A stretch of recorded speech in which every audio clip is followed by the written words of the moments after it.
Krim tronditës në Laç, breshëritë e plumbave plagosin 5 persona, mes tyre edhe një grua që po shiste në rrugë. Policia në ndjekje të autorit të krimit.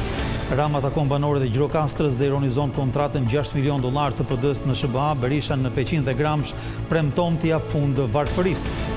Dështon edhe seanca e 10 e konstituimit të Kuvendit të Kosovës. Partitë politike akuzojnë njëra tjetrën për bllokim të punës së parlamentit.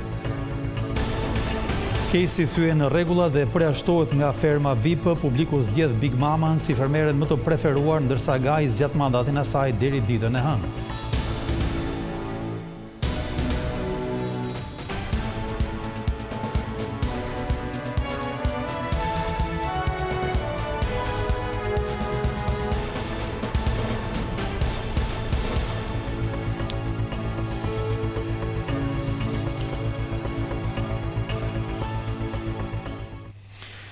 Përshëndetje të gjithëve, do jemi së bashku me lajmet qendrore këtu në televizionin kombëtar Vision Plus. Shohim tani me radhë zhvillimet kryesore të ditës së sotme, duke nisur nga një ngjarje e rëndë. 5 persona janë plagosur pra me armë këtë të shtunë në qytetin e Laçit, mes tyre edhe një grua që po shiste qirinj në rrugë. Atentati mafios kishte shënjestër një makinë me të cilën ndodheshin disa të rinj. Policia bëri të ditur se 2 prej të lënduarve janë në gjendje të rëndë shëndetësore, ndërsa autori kryesor është identifikuar dhe shpallur në kërkim. 5 persona mbetën të plagosur pas ditën e kësaj të shtune në qytetin e Laçit pas një konflikti mes disa të rinjve. Paraprakisht mësohet se një person ka qelluar me breshëri ndaj një makine ku ndodheshin 4 të rinjt: Amaril Dondoj, Liridon Ismaili, Daniel Gjeloshi dhe Geri Bitri. Por plumbat kanë kapur edhe një grua, Angelina Gjeza, 58 vjeçe, e cila shiste qirinj në anë të rrugës.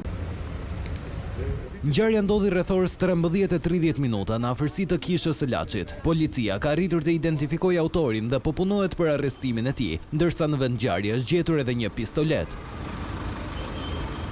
5 personat janë dërguar për mjekim në Spitalin e Traumës në Tiranë dhe mësohet se 2 prej tyre, Amaril Dondoj dhe Geri Bitri, ndodhen në gjendje të rëndë shëndetësore, ndërsa 3 të plagosurit e tjerë janë në gjendje stabël me dëmtime në gjymtyrët e poshtme. Në vendin e ngjarjes kanë ndërhyrë menjëherë shërbimet e policisë, të cilat kanë shoqëruar disa persona për verifikim, ndërsa në ndihmë të tyre kanë bërritur edhe forcat e njësisë kombëtare të sigurisë nga Shkodra. Ndërkohë, pritet kqyrja e kamerave të sigurisë në zonë për të zbuluar dinamikën e plotë të ngjarjes së rëndë. Detaje të reja janë zbuluar nga ngjarja e rëndë që ndodhi në datën 27 prill në Vlorë, ku është ekzekutuar 58 vjeçari Renato Hoxhaj. Në vendin e ngjarjes, policia bëri të ditur se janë gjetur 4 gëzhoja që u përkasin 2 armëve të ndryshme. Ky informacion ka çuar grupin hetimor në përfundimin se autori është një vrasës profesionist me pagesë. Gjithashtu viktima ka marrë 2 plumba në kokë, që tregon se kjo goditje është realizuar me precizion nga një autor që ka eksperiencë dhe ka qëllim të qartë për të kryer atentatin deri në fund. Dyshohet se vrasja e 58 vjeçarit që punonte si roje në një objekt është urdhëruar nga një grup kriminal me bazë në Dubai për hakmarrje.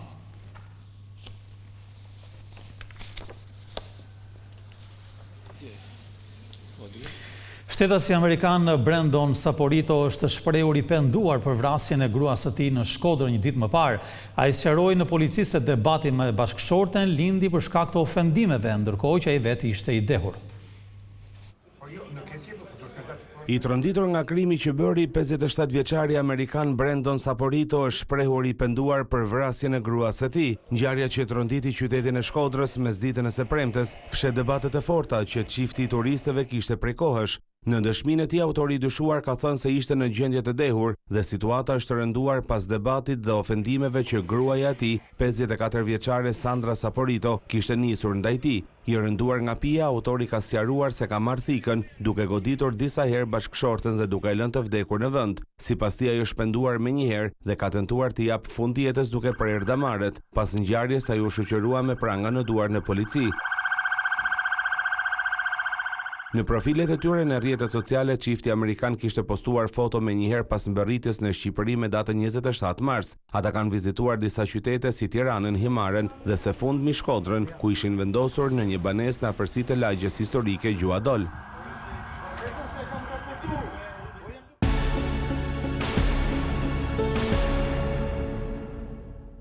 Në takimet e zhvilluara në Gjirokastër, Edi Rama është ndalur tek kontrata e lobimit opozitës në SBA me vlerë $6 milion.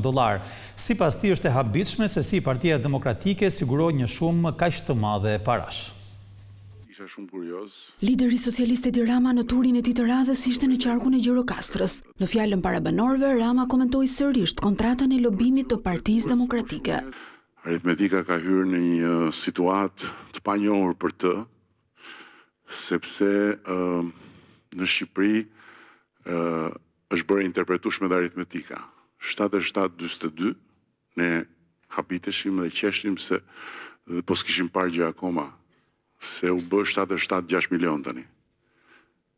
Me këtë kontratën e patriotëve, që befasisht 3 patriot nga e njëjta familje në Tropoj, ju lindin zemër që të nxjerrin 6 milion që të mbrojnë Shqipërinë nga unë dhe nga ju. Gjatë turit përmbyllës në Gjirokastër, Rama ironizoi dhe partitë e reja në këtë zgjedhje. Ai konsideroi ato si një farë zezë që prodhoi LSI dikur. Sot, ajo farë e keqe nuk duhet lënë të mbi e të marri fushat e politikës shqiptare, sepse nuk ka asnjë ofertë, nuk ka asnjë gjë tre. Ka po të njëjtën gjuhë Kënetës. Ka vetëm një gjë. Këneta ka një buf të lodhur të mbaruar që i fiken llampat në çdo 5 fjali, kurse ata kanë ca djem të ri. Kjo është e vërtet në mosh, po jo në tru. Për herë të parë, lideri socialist komentoi dhe problemet me shpërndarjen e zarfeve për votën e diasporës në Greqi, ndërsa i bëri thirrje migrantëve që të votojnë. Do t'ju lutesha të gjithë atyre që janë regjistruar, që të marrin zarfin, të marrin votën, të vendosin edhe ata për ta çuar në vend këtë amanet shekullor dhe për t'ju dhënë fëmijëve të tyre atje në Greqi dhe vetes tyre këtë pasaportën europiane. Rama premtoi se brenda vitit 2030 Gjirokastra do të ketë funksional aeroportin sezonal, nga i cili do të kryen fluturime ndërkombëtare. Shumë faleminderit, rrof Shqipëria. Sali Berisha ishte në Peqin dhe në Gramsh, ku premtoi se Partia Demokratike do t'jap fund varfërisë ekstreme. Sipas tij, qeveria e re do të rrisë pagat dhe pensionet e po ashtu do të lejojë vetëm shitjen e ilaçeve që përdoren në vendet e Bashkimit Evropian. Të ditë para zgjedhjeve parlamentare, kryetari i Partisë Demokratike Sali Berisha takoi qytetarët e Peqinit dhe Gramshit për të kërkuar atyre të mbështesin aleancën për Shqipërinë madhështore e të ndryshojnë të ardhmen e familjeve të tyre. Berisha deklaroi se në 100 ditët e para qeveria e Partisë Demokratike do të garantojë që asnjë qytetar të mos jetë në kushtet e mjerimit, duke vendosur minimum jetik prej 200 eurosh. Me votën tonë ne mund të bëjmë jo një ndryshim, por ju garantoj dhe ju jap fjalën një ndryshim epokal. Sepse në 100 ditë të para, ju siguroj se në Shqipëri nuk do ketë pensionist me pension dën 200 euro. Një prej premtimeve kryesore të Partisë Demokratike lidhet me shëndetësinë e Berisha deklaroi se në Shqipëri, pas 11 majit nuk do të shitet asnjë ilaç përveç atyre që përdorin qytetarët e Bashkimit Evropian dhe Shteteve të Bashkuara të Amerikës. Farmacitë tona janë të mbushura me ilaçet nushi, nushi, të cilat janë absolutisht pa asnjë vlerë shtetësore medikale. Nuk premtojmë ne as rrogat e italianëve, as dhe nivelin e tyre, po ilaçet e tyre po. Ato ne mund t'i blejmë, do t'i blejmë dhe do i kenë shqiptarët për t'u mjekuar një lloj si ata. Kryetari i Partisë Demokratike Berisha akuzoi rivalin politik Edi Rama se po i shmanget përballjes për bilancin e 12 viteve në pushtet, duke deklaruar se korrupsioni është arsyeja kryesore pse situata ekonomike sipas tij është e vështirë. Tallet me shqiptarët, merr daullën, i bie daullës, gjen dhe Noizin me Lamborghini Noizit, po Lamborghini Noizit nuk është pensione. Lamborghini Noizit nuk është rroga. Ai takzoi. Po ç'pun ka pensionisti me të, apo si ta mashtroj? Po ç'pun ka smuri që vdes për ilaçe? Historia ka qenë e hidhur. Edhe Kamala mori të gjithë Hollywoodin me vete, po përfundoi atje ku e meritonte. Lideri i opozitës Berisha u bëri apel qytetarëve të votojnë opozitën në 11 maj për të dhënë një mesazh edhe kundër korrupsionit të qeverisë socialiste.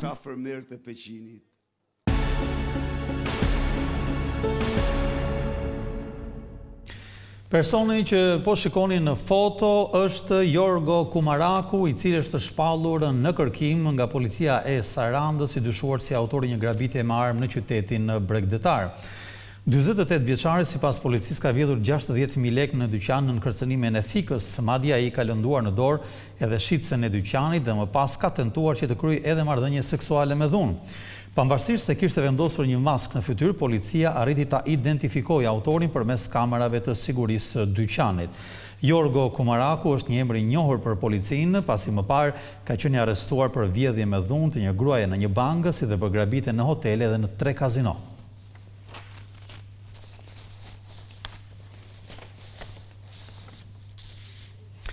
Vështirësitë ekonomike kanë detyruar shumë studentë të punësojnë në Tiranë për të përballuar jetesën.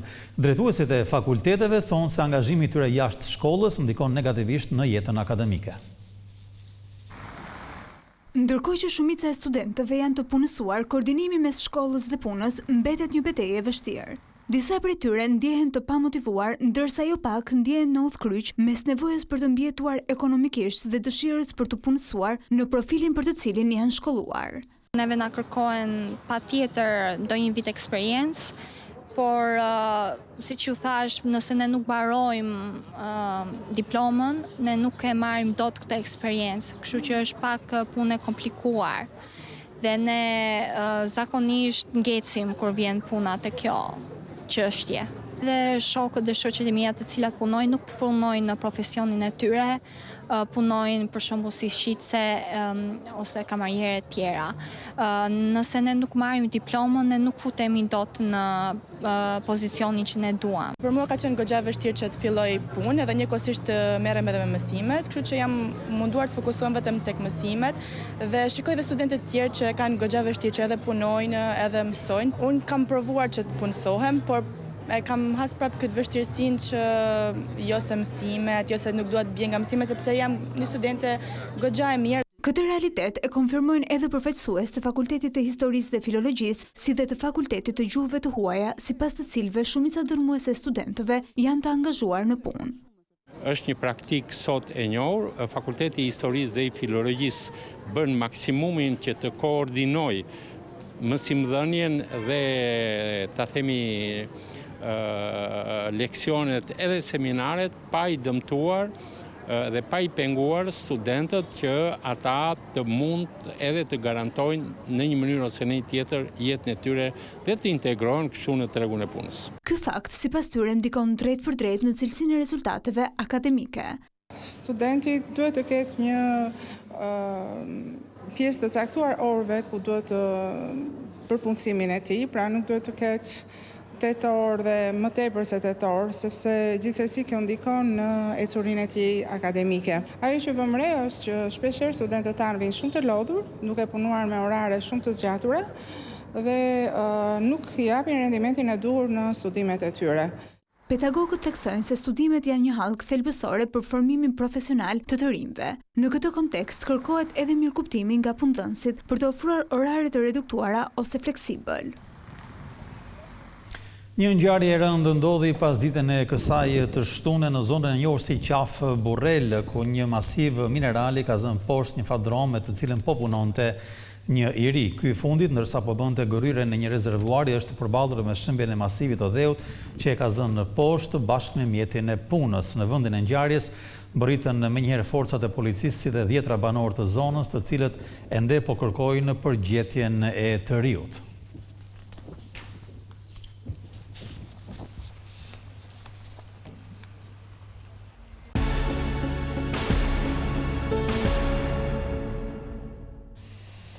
Kuvendi i Kosovës vijon të jetë i bllokuar, ndërsa seanca e 10 dështoi të zgjedhë drejtuesin e ri.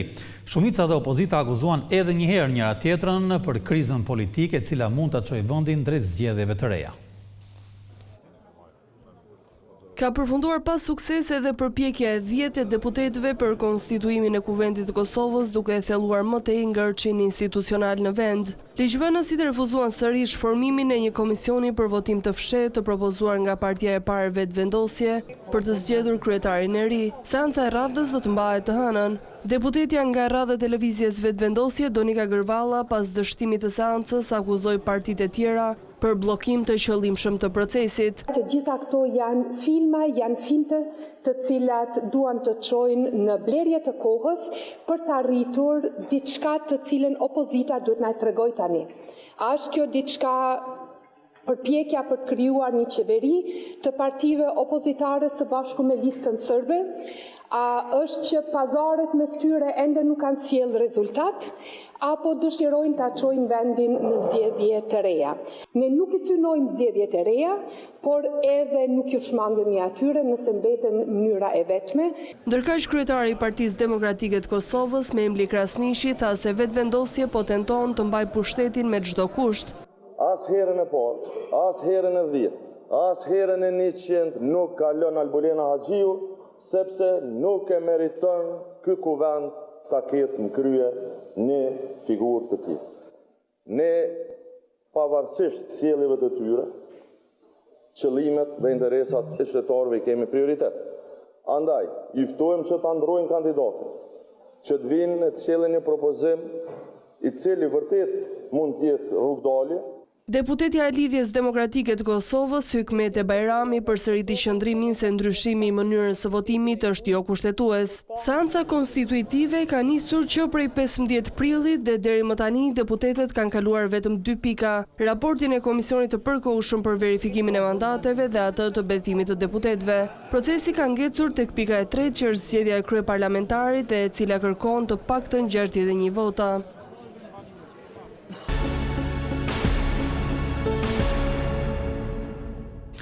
Kejsi është përjashtuar në mbrëmjen e së premtes nga ferma VIP pasi shkeli rregullat e vendosura nga Agaj, por kjo nuk ishte surpriza e vetme. Spektaklit Big Mama është shpallur fermerja më e preferuar e publikut.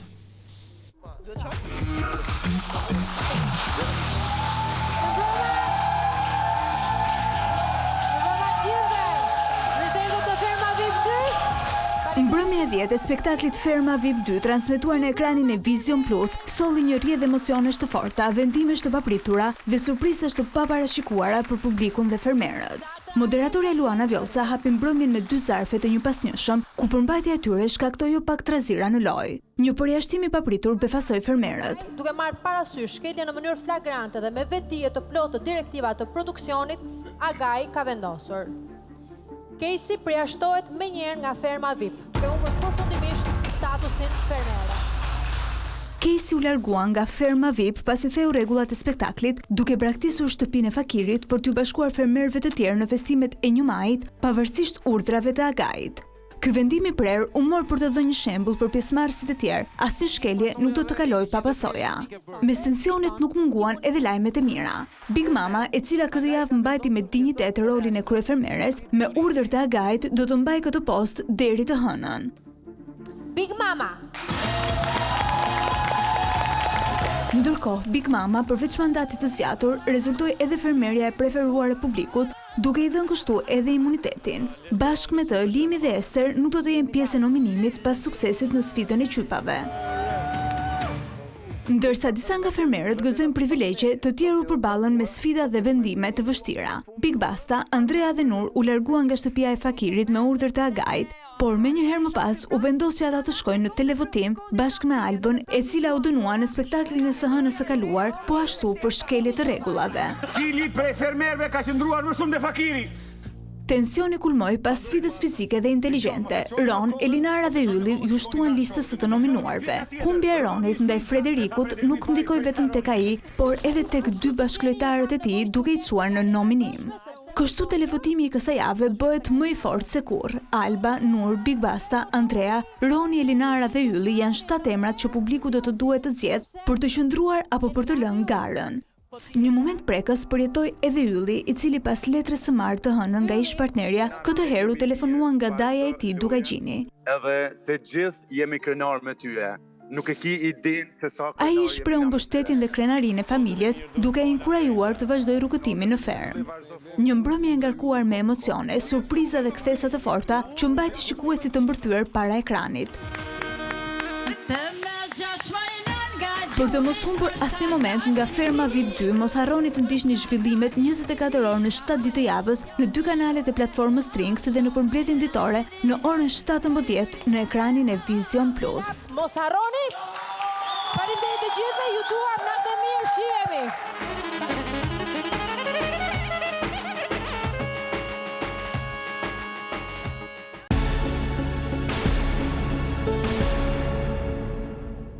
Enkelida Çarja Shkëlqeu në botrorin e peshngritjes për të rinj në Lima të Perus, duke u shpallur kampione bote trefisht për mosha deri në 17 vjeç.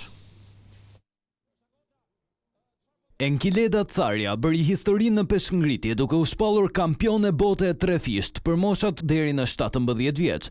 Sportistja jonë e talentuar shkëlqeu në botërorin që po mbahet në Lima të Perus. Peshngritësja Kuqezi garoi në peshën deri në 64 kg. Në shkëputje, ajo i realizoi të treja provat dhe mbylli me 98 kg dhe të njëjtën gjë e realizoi edhe në shtytje, ku e mbylli me 115 kg.